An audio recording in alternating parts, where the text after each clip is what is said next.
Hello everyone, welcome back to Smart Extension Services. I'm Lonis, livestock expert, and here in Smart Extension Services, we normally provide the best livestock tips. So today we're going to talk about rabbit keeping or rabbit farming, and we're going to focus on rabbit breeds. So as we all know that there are different types of rabbit that you can rear.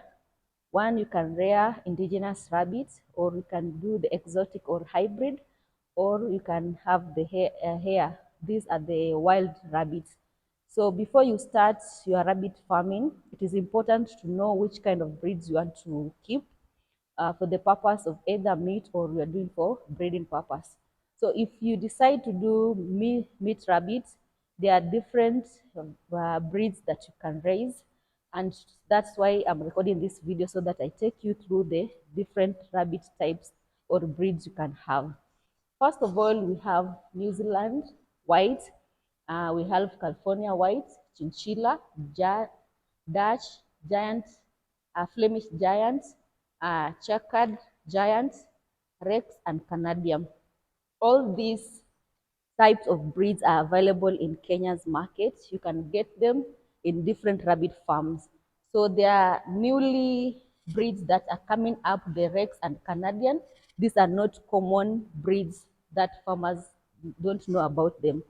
So in New Zealand, California, and chinchilla, we can see these are the most common farmers are keeping. When you begin with the New Zealand white, as the name suggests, it is white in color, and a mature rabbit goes up to 3.5 kg, and we see the New Zealand white has good mothering ability that ranges to around 95%. When I mean to good mothering ability, it means when the rabbit gives birth to around 10 kids, it can win those 10 kids when it comes to winning time. So that's a good mothering ability. Same as Californian's white, it has also 95% mothering ability, and the mature rabbit weighs around 3.5 kgs. As we go down the list, the mothering ability also reduces. In chinchillas and Dutch, the mothering ability can go up to 85%, and the Flemish giant, checkered giant, Rexy, and Canadian, the mothering ability reduces up to 60%.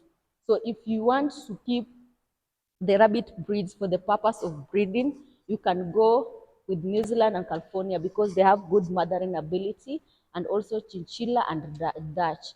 But the Flemish giant and checked giants, these are good breeds for the meat production.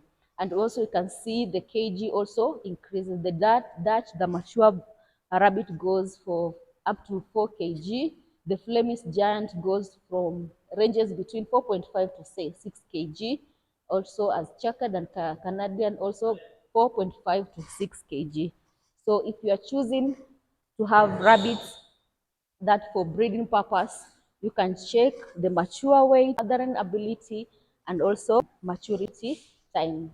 All these breeds, they are hybrid or exotic. They take between 4 to 6 months to mature, depending with the environment, depending with the feeding and the management, and how generally you manage the the breeds. Yeah, the New Zealand, California, and chinchilla takes around between 5 months to mature, but Dutch, Flemish, and checkered takes around 6 to 7 months to mature. So all these kind of tips that I've given you will guide you to choose the correct breed of rabbit to keep in your farm to make maximum profits.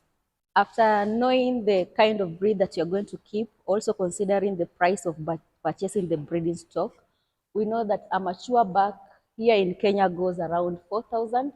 A mature goes at around 3,000 Kenya shillings, and a winner's buck goes around 1,000, and the doe goes around 1,500. So also considering the purchasing capital is very important. Also consider the other factors of housing and also feed.